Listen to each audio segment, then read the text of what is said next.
केजरीवाल सोरेन यांना अटक ही match fixing. Rahul गांधींचा मोदी सरकारवर हल्लाबोल। तर यंत्रणा खरेदी करून देखील भाजप 180 पार जाणार नाही, राहुल गांधींचा दावा।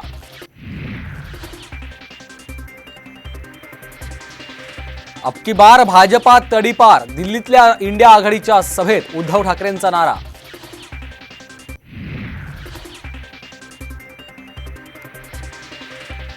पृथ्वीराज चव्हाण साताऱ्यातून लढण्यास तयार। साम टीव्हीला सूत्रांची माहिती। जयंत पाटलांसोबतच्या चर्चेनंतर निर्णय झाल्याची माहिती। उदयनराजेंविरोधात लढण्याची शक्यता।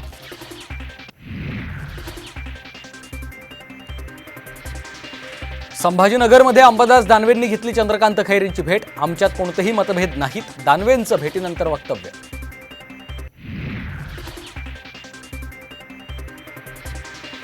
लोकसभा निवडणूक स्वतंत्र लढवण्याचा प्रकाश आंबेडकरांचा निर्णय। महाविकास आघाडीतलं भांडण मिटलं नसल्याने वंचितला दोष दिला जात असल्याचा आरोप।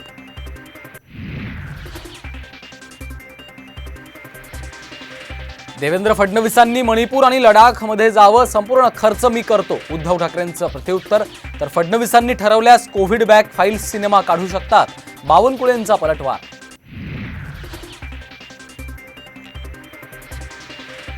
आम्ही आता ठगमुक्त झालोय, संजय राऊतांचा भाजपला टोला। अजित पवार आणि हसन मुश्रीफांचा राऊतांकडून ठग असा उल्लेख।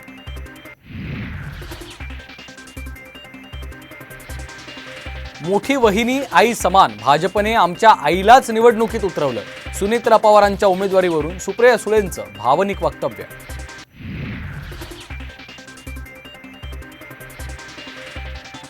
सोलापूर लोकसभा निवडणूक वंचित लढणार। काँग्रेस उमेदवार प्रणिती शिंदेंची डोकेदुखी वाढण्याची शक्यता।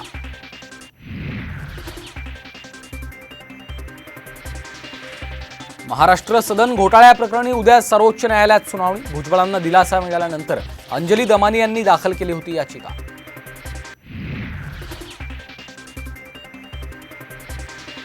आणि राष्ट्रपती मुर्मूंच्या हस्ते लालकृष्ण अडवाणींना भारतरत्न पुरस्कार प्रदान। पंतप्रधान मोदी, राजनाथ सिंह आणि अमित शहा होते उपस्थित।